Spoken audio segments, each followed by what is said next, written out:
আরে গাইস, আমি ভাবলাম তোমরা আমাকে ভুলেই গেছো। কারণ গাইস 4 দিন চ্যানেলে কোনো ভিডিও আসে, তাই আজকে হঠাৎই ভাইপোদের সঙ্গে বিকেলবেলায় ব্লগটা স্টার্ট করলাম। মেনলি যখনই ভাই আমি ব্লগটা স্টার্ট করলাম তখনই এদের জোশটা বেড়ে গেল।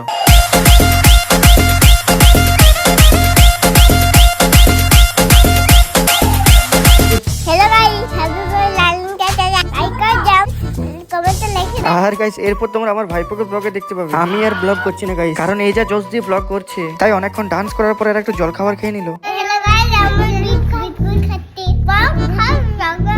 দেন গাইস ওদের সঙ্গে কিছুক্ষণ মজা করার পর আমি রেডি হয়ে চলে গেলাম বানপুর যাওয়ার উদ্দেশ্যে। কারণ ভাবলাম বানপুর থেকে চাউমিন নিয়ে আসি। আমাদের বানপুরে ফাস্টফুড দোকানগুলোতে এখনো পর্যন্ত 10 টাকায় বাচ্চাদের পেট ভরার মতো কোয়ান্টিটি দেয়। শুধুমাত্র এই দোকানটাতে না, আরো একটি দোকান আছে, সেই দোকানটা তো কোয়ান্টিটি ফুল দেয়। আর সেখান থেকে মাত্র 20 টাকাতে 2 প্লেট চাউমিন নেওয়া কমপ্লিট করে আর প্যাকিং করে নিয়ে যাওয়ার একটাই কারণ, বাড়িতে গিয়ে একসাথে খাবো। কিছুটা রাস্তা জার্নি করার পর ফাইনালি বাড়ির দিকে পৌঁছে গেলাম। আর তারপর স্কুটি থেকে চাউমিন গুলো নিয়ে গিয়ে বাড়িতে রেখে দিলাম। হাই গাইস, চাউমিন খাবো, একটা লিয়ে এনেছে। আর হ্যাঁ গাইস, আমি এই ব্যক্তিটার জন্য অপেক্ষা করছিলাম এতক্ষণ ধরে। আর গাইস ঈশান বলে যা করে তাড়াতাড়ি করে, আমি আর দেরি করতে পারছি, তাই আমিও তাড়াতাড়ি করে সবকিছু রেডি করে দিলাম।